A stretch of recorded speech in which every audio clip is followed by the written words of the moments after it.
Assalamu alaikum wa rahmatullahi wa barakatuh. Question numéro 43. Le cheikh nous dit Ma ma'na al-iman billah. Après tout, quel est le sens de la foi? Qu'est-ce que la foi? Le cheikh nous a donné une magnifique définition de ceci. Il nous dit هو التصديق الجازم من صميم القلب بوجود ذاته تعالى الذي لم يسبق بضد ولم يعقب به. Il nous dit la foi, l'iman, c'est le fait d'ajouter foi, donc c'est la reconnaissance du plus profond de son cœur de l'existence d'Allah subhanahu wa ta'ala. Existence qui n'a été précédée par rien, c'est-à-dire rien n'a précédé Allah subhanahu wa ta'ala et rien ne suivra Allah subhanahu wa ta'ala. C'est pour ça que le shirk nous dit هو الأول ليس قبله شيء وهو الآخر فليس بعده شيء. Allah est le premier. Il n'y a rien avant lui. Ceci pour mettre fin aux questions et aux wasawis de certains. Allah a tout créé. Oui, mais qui a créé Allah? Allah n'a pas de créateur. Il est le premier. Et avant lui, il n'y avait rien. Donc, lui-même, la foi, c'est ceci, c'est de croire du plus profond de son cœur en l'existence d'Allah et qu'il est le premier que nul n'a précédé et qu'il est le dernier, c'est-à-dire que nul ne pourra venir après lui. Lorsque Allah Azza wa Jal détruira l'univers tout entier, tout ce qui se trouve, il demeurera seul. Il n'y aura personne après lui. Personne ne peut subsister au-delà d'Allah subhanahu wa ta'ala et lui succéder. Allah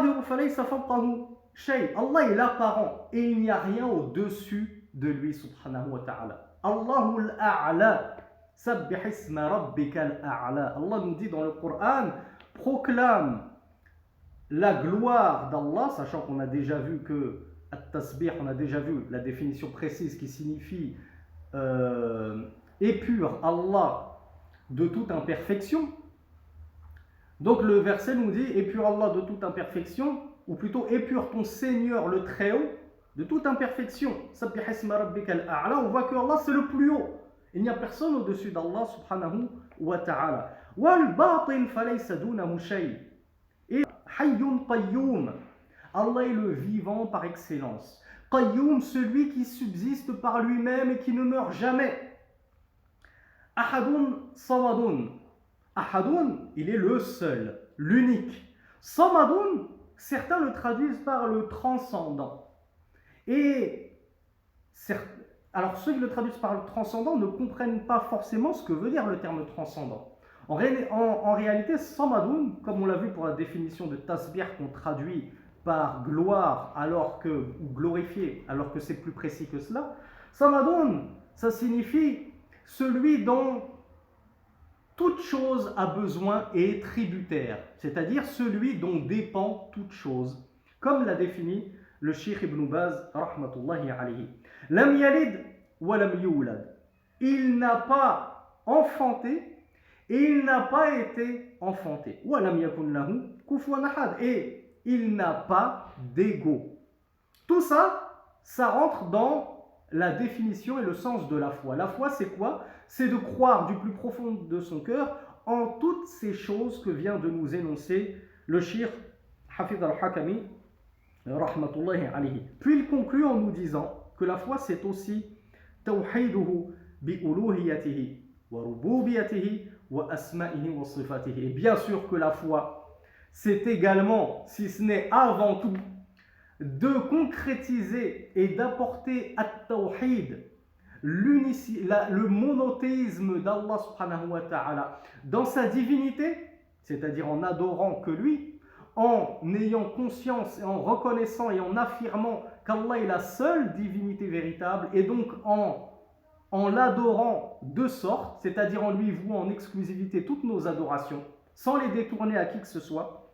La foi, c'est également apporter ce tawhid dans la rububiyat Allah subhanahu wa ta'ala, c'est-à-dire dans sa seigneurie, en reconnaissant que c'est le seul Seigneur et en agissant donc en adéquation avec cette affirmation et cette reconnaissance. Et c'est aussi apporter le tawhid dans al-asma wa sifat, les noms et les attributs d'Allah, en reconnaissant que à Allah subhanahu wa ta'ala appartiennent les noms les plus beaux, que nul ne peut lui disputer et qu'il n'a aucun égo et semblable dans ces noms-là et ni dans ses attributs. L'attribut de la puissance. Moi je suis puissant, je suis fort, j'arrive à soulever 120 kilos au développé couché à la salle. Mais est-ce que cet attribut de la puissance et de la force, il est semblable à l'attribut divin de la puissance et de la force qu'Allah subhanahu wa ta'ala a? Non. C'est ça le tawhid al-asma wa sifat. Je reconnais que les attributs d'Allah subhanahu wa ta'ala, il sied à sa majesté, lui sont propres et nul ne peut lui disputer. Et si les noms peuvent se ressembler, on dit qu'Allah il a l'attribut de la puissance, ça ne veut pas dire que nous qui avons également cet attribut, c'est le même que celui d'Allah. Non, nos attributs ne ressemblent en rien à celui d'Allah. Lui, Allah a la puissance de tout créer et nous, nous sommes incapables de créer ne serait-ce qu'une mouche. Donc on ne dispute à Allah aucun de ses noms et aucun de ses attributs. Et tout ceci, tout ce que nous venons de voir, rentre dans la définition de la foi. Si on te demande qu'est-ce que la foi, eh bien, réponds-leur ceci.